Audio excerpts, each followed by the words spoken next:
Il est temps pour une nouvelle berline classique dans le segment des moteurs à combustion. Voici la toute nouvelle Audi A6. Berline, ou limousine selon la terminologie allemande, prête à conquérir les routes avec élégance. Et c'est Thomas sur Autogefuel en 4K, plein écran et en intégralité. La toute nouvelle Audi A6. Quelle est sa performance? Que propose-t-elle dans cette nouvelle génération? Et en quoi se distingue-t-elle de l'Audi A5, qui est désormais un peu plus courte? On abordera ce sujet plus en détail très prochainement. Ici à l'avant, on peut voir que c'est, pour ainsi dire, le modèle de base. Et non, ce n'est pas une RS6, mais la calandre a un style RS6, vous savez, avec cette structure en nid d'abeille très large ici. Ça a l'air plutôt cool, vous ne trouvez pas? En plus, l'ensemble est entièrement peint, donc vous ne verrez aucun élément en plastique noir brut sur la carrosserie extérieure. C'était donc aussi quelque chose qu'il voulait atteindre en positionnant le véhicule dans un segment plus haut de gamme. Ici, les anneaux Audi sont plutôt plats, mais très visibles. Sur la version claire, il y a aussi la possibilité d'opter pour un pack noir, où les anneaux sont assombris, mais je pense que de cette manière, c'est mieux. On voit toujours que c'est une Audi, car le langage de design n'a pas beaucoup changé. Éclairage de base LED, puis ici les phares Matrix LED. Il y a aussi un clignotant en cascade à l'avant. On peut également changer ses signatures lumineuses. Et regardez par ici ces toutes petites structures en nid d'abeille à l'intérieur, c'est aussi très intéressant. Ils ont travaillé sur l'aérodynamique de ce véhicule. Ici, il y a un rideau d'air qui canalise son flux. Et voici la berline la plus aérodynamique jamais conçue chez Audi. 0,23, c'est la valeur de CX. Et ça permet aussi d'économiser du carburant, par exemple. Celui-ci s'appelle Firmament bleu. C'est une nuance de bleu particulièrement foncée. Parfois, on a vraiment du mal à discerner qu'il s'agit de bleu. Si c'était maintenant en pleine lumière du jour, alors on verrait clairement bien mieux que c'est. C'est une couleur bleue. C'est pourquoi j'essaie aussi de porter du bleu foncé ici aujourd'hui. Des jantes de 18 à 21 pouces. Ceci sont les jantes de 20 pouces, donc encore un peu au milieu. Je pense qu'elles vont très bien à la voiture ici dans ce design multibranche. Et ils ont aussi un peu lissé la surface ici. Tu peux le voir sur le côté. Très intéressant que la porte ressemble presque un peu à celle de la classe E, tu ne trouves pas? Parce qu'Audi avait l'habitude d'opter pour des lignes très angulaires et futuristes. Mais ici, ils ont nettement adouci les contours, surtout sur le côté de la voiture. Ils l'ont un peu étiré visuellement ici. On peut le voir sur la partie haute. La longueur est d'environ 5 mètres, soit 197 pouces. Donc, elle n'a pas beaucoup évolué si on la compare à la génération précédente. Donc ouais, je veux dire, généralement les voitures grossissent et grossissent. Mais le truc c'est que la différence de taille avec la 5 berline n'est plus vraiment aussi marquée. C'est quelque chose qu'il faut accepter. Bien sûr, celle-ci ici propose plus d'équipements. Par exemple, vous avez le choix entre 3 suspensions, la base, la sport ou une version fixe, abaissée de 20 mm. Et puis, la suspension pneumatique en option. C'est quelque chose que la 5 par exemple n'a pas. Donc ici, on a la suspension pneumatique en option. Et aussi, vous pouvez opter pour une direction à l'essieu arrière. Dans ce cas, les roues arrière tournent dans la direction opposée à celle des roues avant, jusqu'à une vitesse de 60 km/h ou 37 miles par heure et jusqu'à 5 degrés. Cela réduit alors le rayon de braquage d'1 mètre. C'est très pratique pour manœuvrer dans les garages en sous-sol. La suspension pneumatique et la direction arrière sont exclusivement disponibles sur les modèles équipés de la transmission 4 roues, donc seulement avec la transmission intégrale. Ce ne sera pas proposé sur la version de base. Et le nouveau design à l'arrière, ils se sont en fait inspirés des modèles précédents, et il remplit essentiellement 2 fonctions. Tout d'abord, ils voulaient avoir cet élément droit, les anneaux Audi un peu orientés vers le ciel, mais si vous regardez ça ici de côté, cet élément se relève à nouveau. Et c'est un élément crucial pour l'aérodynamique, pour canaliser l'air ici. Et c'est ce qui le rend si aérodynamique. Cependant, il faut admettre qu'avec cette forme arrondie ici, je trouve que ça semble un peu moins Bauhaus. Donc je pense que c'est une question de goût et de préférence personnelle. L'ancienne génération de l'Audi A6 était plus Bauhaus, plus allemande. J'aimerais votre avis sur celle-ci. Plus moderne, assurément, ici la signature des feux arrière. Ils les ont divisés. Il y a cette bande lumineuse qui traverse. C'est ici que les clignotants sont également intégrés, et encore une fois, si vous avez les LED Matrix avec la fonction cascading. Et ici un autre ensemble d'éclairage situé dans la partie supérieure. Vous pouvez voir que ce sont les capteurs de proximité. Donc, et ils ne sont pas. Vous savez, soit vous avez ce design scintillant à l'arrêt. Et puis lorsque les capteurs sont activés, parfois ça marche sans aucun souci, vous savez, parfois non. Peut-être que Léa vous montrera ça. Voilà, ça marche. Donc ici, c'est le capteur de proximité qui avertit la voiture derrière qu'elle est très proche. Et voici les OLED. Et tout cela est intégré dans le pack TechnoPro avec les phares Matrix LED. Ouais, c'est un autre problème, bien sûr, tu as encore une fois plein d'options et tout n'est pas standardisé. Ouais, c'est souvent le cas avec les constructeurs premium allemands. Et quand je freine, tu peux voir que c'est le feu stop ici et il est vertical. Ce qui est très intéressant. Donc c'est aussi un changement de design. Et je veux également vous parler plus en détail des clignotants, parce que ce n'est pas seulement ce truc en cascade que j'ai déjà mentionné ici, tu as aussi cette communication avec l'extérieur qui montre tous ces petits triangles ici. C'est vraiment une touche moderne et distinctive. C'est assez cool quand tu regardes de là, mais quand tu t'approches d'ici et que tu observes un peu depuis le haut, ils se reflètent également dans cette partie, tu vois, dans la section inférieure, c'est vraiment un détail impressionnant. Jouer avec la lumière est omniprésent. Coquec. Mais je trouve ça plutôt cool. Alors, examinant la partie inférieure de cette face arrière, il n'y a plus d'échappement factice. La police des échappements factices n'a plus de travail chez Audi. Ceci est une vraie sortie d'échappement ici, qui semble se fondre dans la ligne extérieure. Et encore une fois, il n'y a pas de plastique noir ici, tout est également peint. C'est quelque chose où je peux dire, et cela ressemble déjà à une qualité premium à l'extérieur. Parlons maintenant de les moteurs. Une autre chose importante, d'ailleurs, avant que je n'ouvre le capot, c'est qu'ils affirment avoir réduit le bruit global du véhicule de 30% grâce à des mesures d'insonorisation supplémentaires, comme de la mousse à l'intérieur des roues, etc. Nous avons donc hâte de conduire celui-ci et de commenter si c'est vraiment si silencieux en conduite. Quant aux moteurs sous le capot, vous commenceriez avec des moteurs 4 cylindres de 2 litres, à la fois TFSI et TDI, donc essence turbo et diesel turbo. 204 chevaux. Le moteur essence est uniquement en traction, tandis que le diesel offre le choix entre traction et intégrale. Le diesel est également équipé du système MHEV+, en Europe, un hybride léger étendu, 48 volts. Swing offrant une récupération de 25 kW pour des économies de carburant supplémentaires. Ici, le 3.0 litres 6 cylindres d'une puissance de 367 chevaux. Et oui, c'est pour l'instant le plus puissant. Plus tard, on aura les S6 et RS6. Celui-ci sera probablement la base du futur S6. Mais ici, c'est le V6 pour le modèle actuel, ou l'A6 de base. Vous pouvez également consulter plus de détails sur le moteur dans la description de la vidéo. Il est équipé en série de la transmission intégrale Quattro, sans option supplémentaire. Et pour celui-ci, vous pouvez également opter pour le différentiel Sport 4 à l'arrière.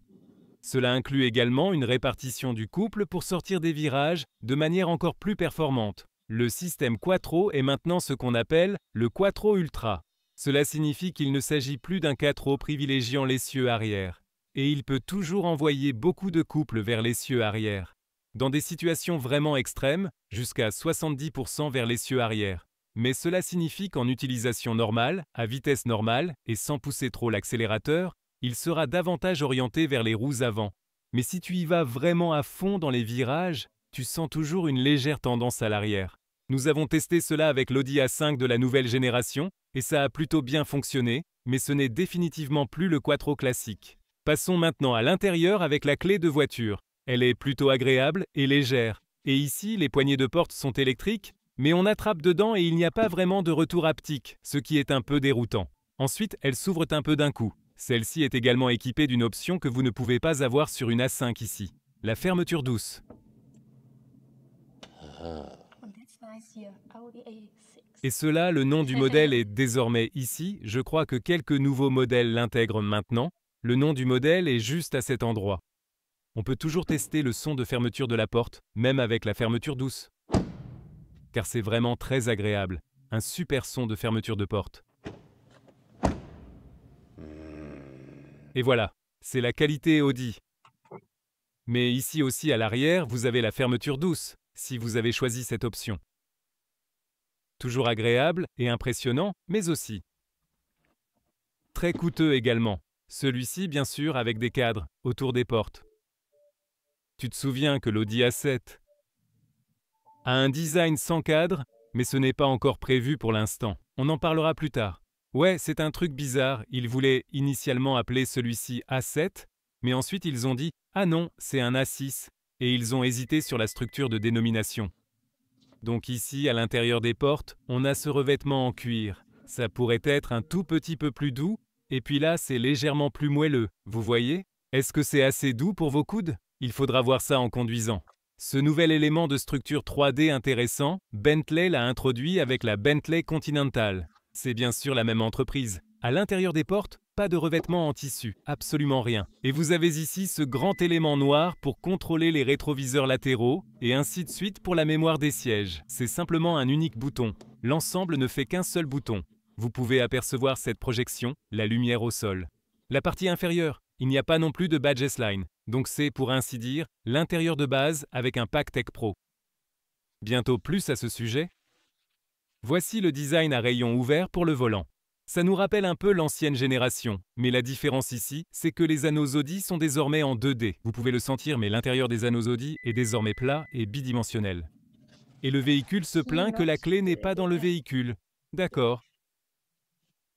Et puis là, vous avez les commandes capacitives, puisqu'encore une fois, c'est un seul bouton. Au moins, il offre un retour tactile bien perceptible. Mais honnêtement, je préfère les vrais boutons, les vrais leviers et tout ça. L'éclairage ambiant, on peut déjà le voir ici. Un peu recouvert ici sur le tableau de bord supérieur avec la couture. Les sièges, vous avez des sièges normaux, des sièges sport. Vous voyez également ici, avec des options plus sportives. Et les sièges Sport Plus seraient aussi disponibles. Alors, c'est différent avec l'appui-tête et tout ça. Pour les matériaux, vous avez des sièges en tissu, du moins en Europe, et aussi en microfibre Dynamica. Ici, c'est un mélange de cuir animal et de simili-cuir. Il ne propose plutôt pas une option entièrement en simili-cuir comme pratiquement tous les autres proposent actuellement, car Audi ne s'est pas autant penché sur ce sujet que les autres constructeurs.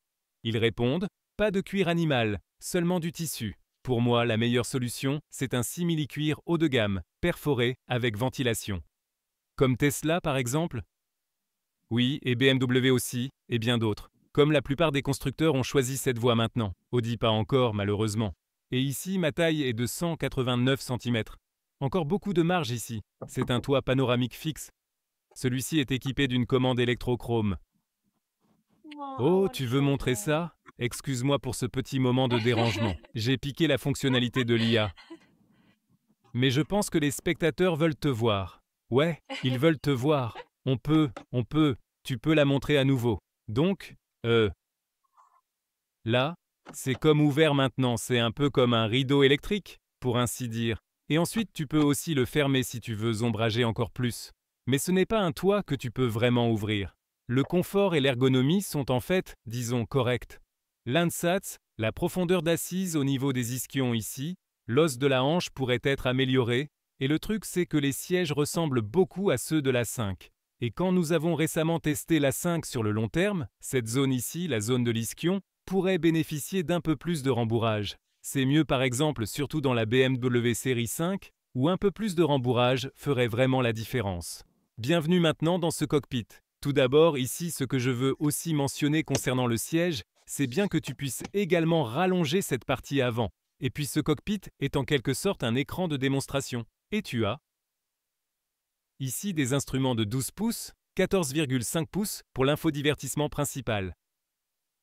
Écran de 11 pouces côté passager. Avec le pack Techno milieu de gamme, c'est déjà inclus. Dans la version la plus basique, ce serait simplement un champ noir brillant, sans aucun écran intégré, et je pense que c'est un exemple pour cela. La plupart des clients américains ou nord-américains, canadiens bien sûr, australiens et européens. Pas besoin d'écran passager, c'était une idée développée pour le marché chinois. Mais aujourd'hui, les clients chinois préfèrent acheter leurs véhicules électriques locaux car ils offrent des logiciels plus rapides. L'industrie automobile allemande a créé cet écran pour répondre aux attentes de la Chine, mais en réalité, leur public cible principal n'y trouve pas d'intérêt, et même les consommateurs chinois ne sont plus séduits par cette fonctionnalité. En fin de compte, l'écran passager n'est pas vraiment nécessaire. Mais c'est la même chose avec d'autres marques. Pas seulement spécifique à Audi, bien sûr, qu'en penses-tu? Et ensuite, bien sûr, tu as le problème que, quand ce n'est pas inclus, que fais-tu avec cet espace? Parce que tu auras un pièce en piano black vide. Ici, le tableau de bord est pareil, avec des coutures bien visibles sur cette partie-là, tu vois? C'est en fait une belle surface. C'est tout à fait bien. Il y a cet effet d'enveloppe, qui est en noir quand tout est déployé. Vous avez énormément de fonctions intégrées, mais certaines actions peuvent encore se faire manuellement, comme la manette du régulateur de vitesse. La molette de volume est toujours manuelle ici, par exemple, et vous avez 2 chargeurs USB-C à l'avant. Le chargeur inductif est ventilé, essentiel pour éviter la surchauffe. Les modes de conduite sont sélectionnés ici, et vous pouvez également les parcourir d'un clic, évitant ainsi de naviguer dans le système d'infodivertissement. Cliquez simplement, c'est possible. Levier bien conçu comme ici présenté. Encore une fois, beaucoup de surfaces noires brillantes.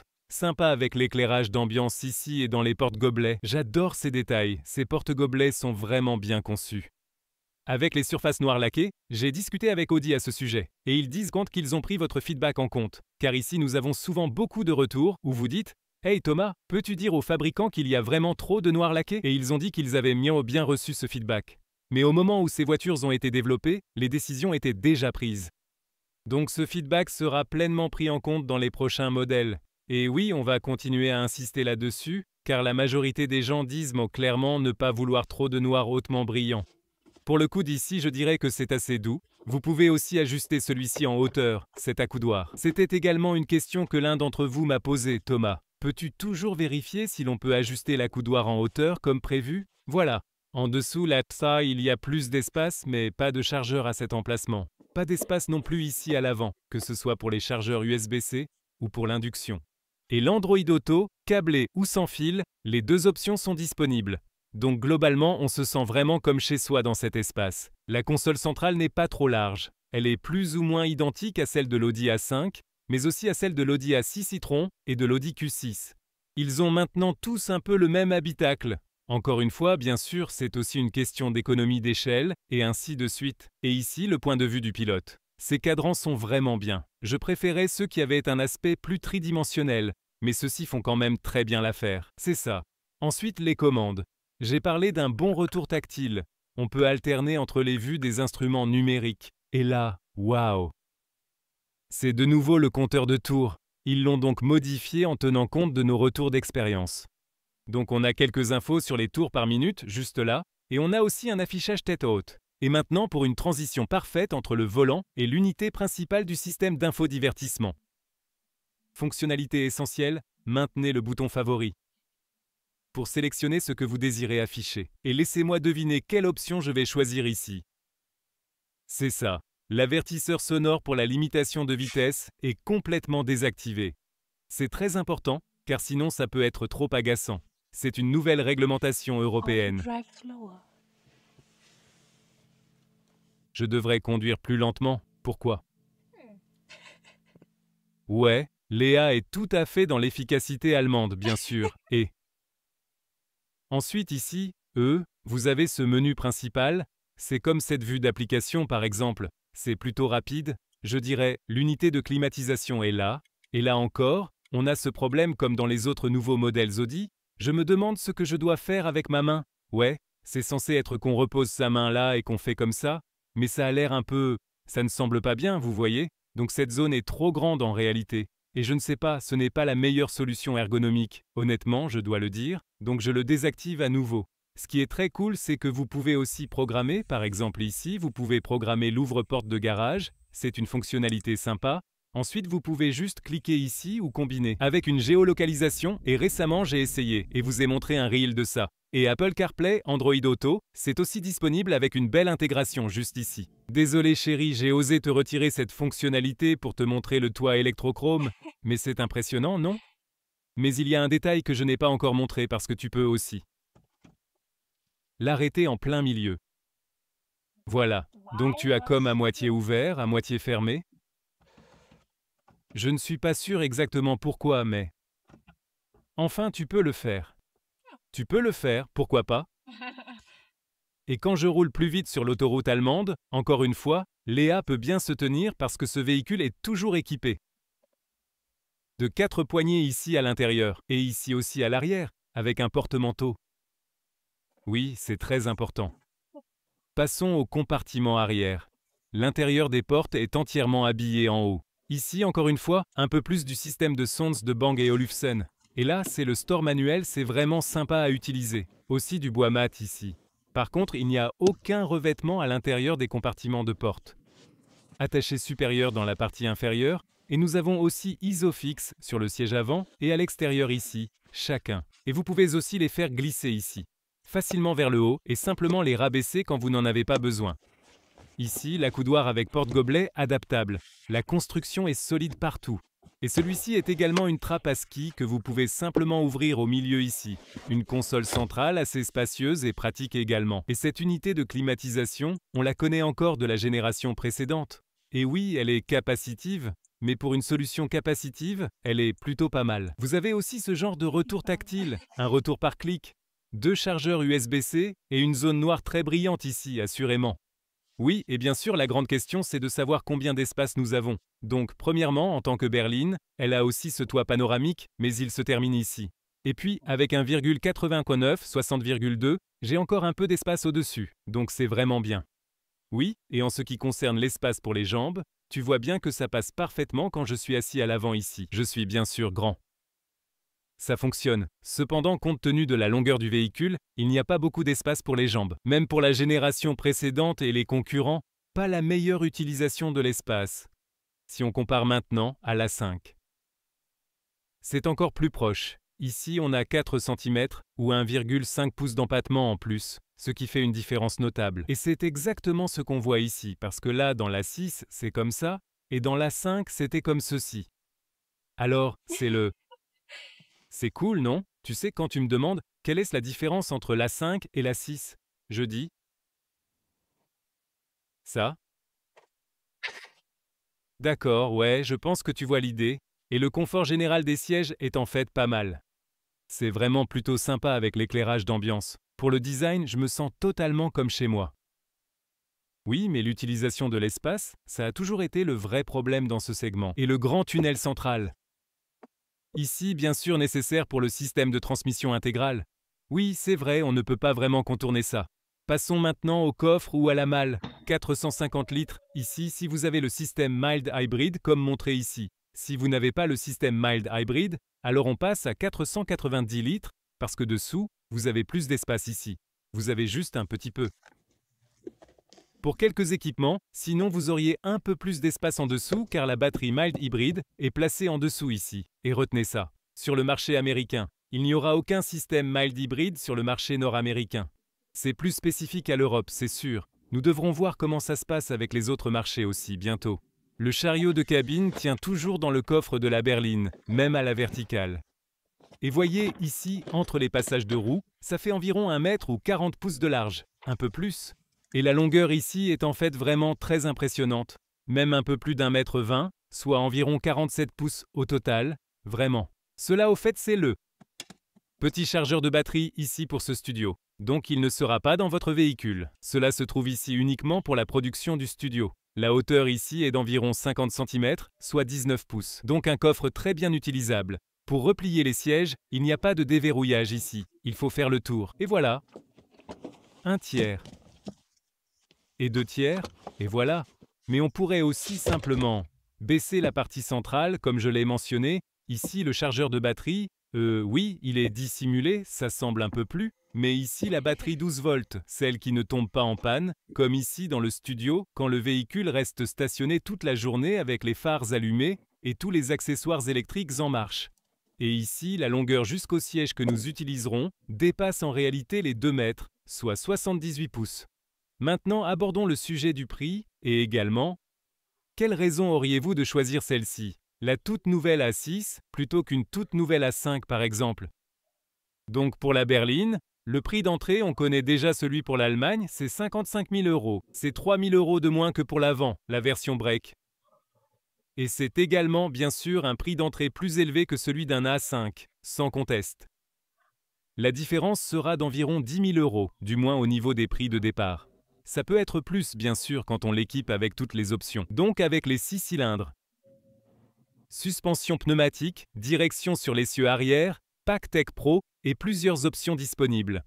Ouais, alors on se rapproche plutôt des 100 000 €. Je ne sais pas encore exactement, mais bien sûr, l'expérience montre que c'est tout à fait envisageable et réalisable sans trop de difficultés apparentes pour l'instant. Peut-être presque le double du prix de ce véhicule d'entrée de gamme présent ici. Et quelles seraient les principales différences par rapport à l'A5? Donc, un petit problème est que la différence de longueur entre l'A5 et l'A6 est seulement de 16 cm ou 7 pouces. Ce n'est pas trop, et l'empattement était juste un tout petit peu plus long que celui de l'A6 ici. Ce que vous obtenez ici, c'est une suspension pneumatique en option, la direction assortie arrière et la fermeture douce des portes. Pour moi, ce sont vraiment les 3 aspects principaux en fait, parce que tout le reste, vous pouvez également le retrouver avec la 5. Et cela à un prix nettement plus abordable. C'est aussi une question de design, pas nécessairement à l'avant. C'est à peu près la même chose. Mais l'arrière, que ce soit avec l'avant et particulièrement avec cette berline, est vraiment très différent. Et bien sûr, une grosse différence ici. Vous avez le coffre classique fermé de la berline, tandis qu'avec la 5, c'est l'ouverture en fastback. Cette année, c'est peut-être un avantage si vous pensez au vol ou à ce genre de choses, ces affaires sont plus en sécurité dans un coffre séparé. En revanche, la 5, bien sûr, avec son ouverture fastback, permet un meilleur accès au coffre. Vous avez tellement de fonctionnalités technologiques qu'elles améliorent même l'isolation phonique. Et on s'attend vraiment à une conduite très fluide et douce, car les A6, A7 et autres ont toujours été ainsi, vraiment excellents dans l'expérience de conduite, et l'un des meilleurs véhicules pour les longs trajets. J'ai hâte de conduire celui-ci à nouveau pour vérifier ou voir si c'est encore devenu mieux. Maintenant, bien sûr, la grande question est aussi, qu'en est-il de l'A7 ? Parce que vous vous souvenez, il y avait cette confusion avec la dénomination. Celle-ci était censée s'appeler A7, car il voulait avoir les moteurs à combustion sur les chiffres impairs et les modèles électriques sur les chiffres pairs. Cette dénomination a été annulée à nouveau parce que, c'est une A6 berline, appelons-la simplement A6 berline. C'est la bonne décision. Mais alors, qu'est-ce qui va arriver à l'A7 avec son haillon fastback ? Pour l'instant, ce n'est pas prévu. Personnellement, c'était probablement l'une de mes Audi préférées, sans aucun doute. S'il y a une autre successeur à l'A7, nous vous tiendrons bien sûr au courant prochainement.